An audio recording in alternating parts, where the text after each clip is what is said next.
Copper is in his second year of junior high school. His real name is Honda Junichi. Copper is his nickname. He's 15, but on the small side for 15. And to be honest, Copper himself is pretty sensitive about that.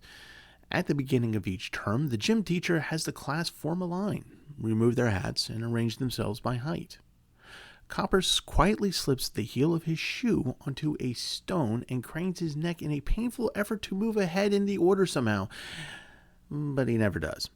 Instead, he always ends up wrestling with his classmate Kitami, nicknamed Gachin, in a fierce contest for second or third place. Of course, that's from the back end of the line. But when it comes to grades, it's the other way around.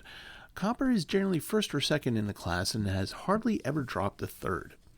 That said, Copper is no grade grubber, but rather somebody who likes to play more than most. In baseball, he's considered the class athlete.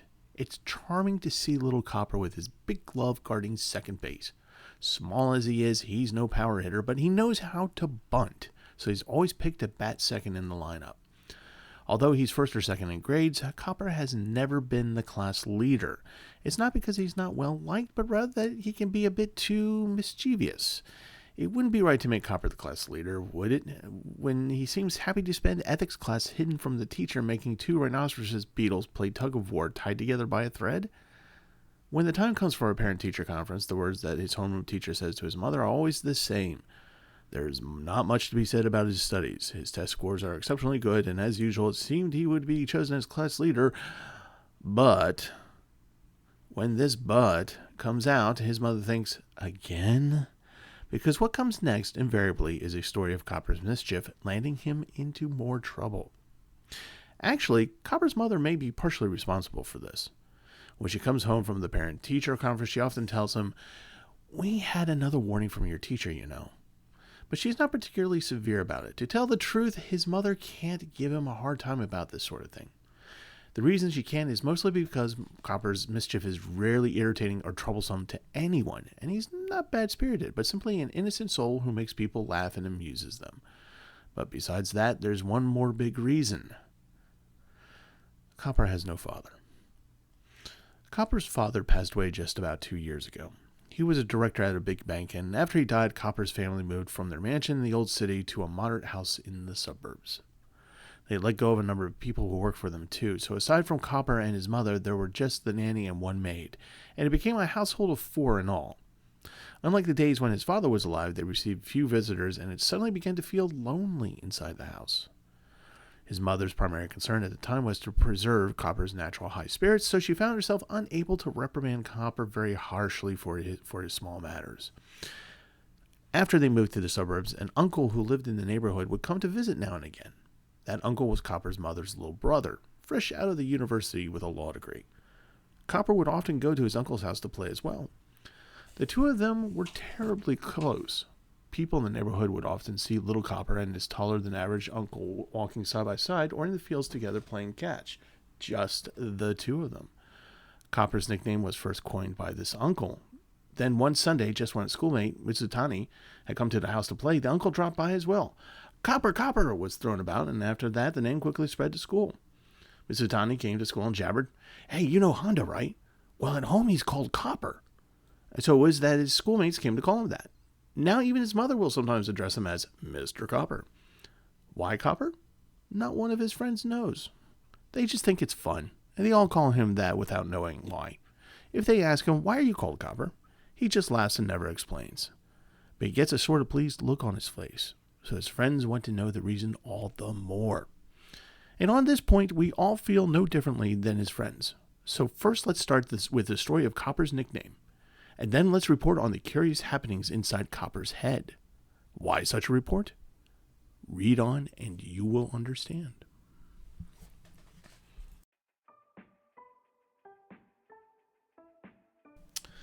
Hi there, my name is Steve Gearhart, and as always, this is the Onagi Observer. Thank you so much for stopping by and watching the video. I always appreciate it. I know I started with the narration.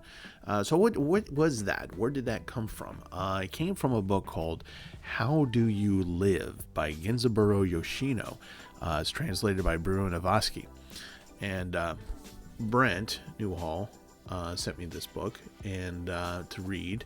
not in lieu of, but in addition to watching The Boy and the Heron, because The Boy and the Heron, Miyazaki takes a lot out of this. Now The Boy and the Heron is not an adaptation of this, but it borrows heavily from it, ideas and concepts and things like that, which is helpful when you watch The Boy and the Heron, because as you know, if you've watched it, it's very layered and you can't just watch it one time. You're gonna have to watch it multiple times, and even then there's stuff you're gonna miss. So this is kind of helpful when you're after you watch that movie, and it's a good read too. It's a fun little read.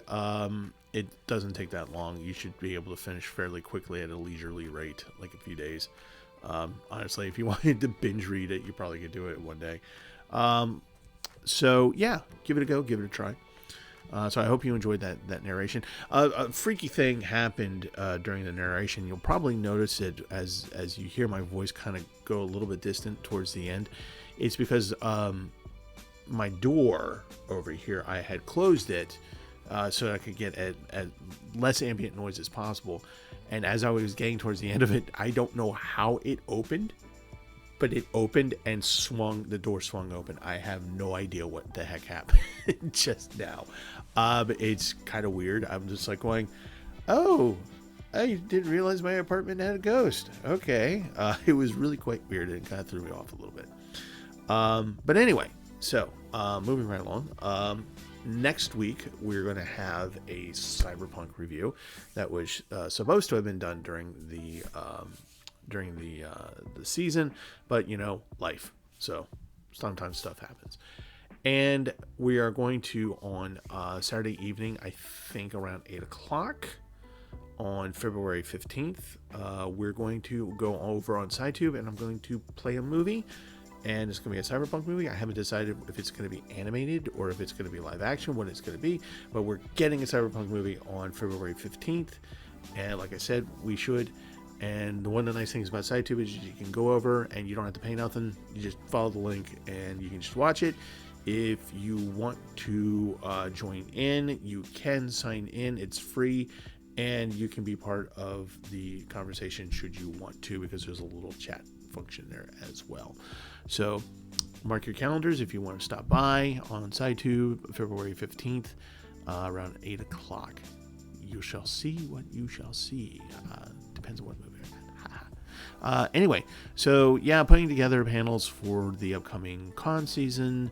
Definitely doing Gen Con. Hopefully I'm going to get 2 panels there. It looks like I'll probably get 3 panels at Anime USA again. Hopefully, cross my fingers, because I had really good time there.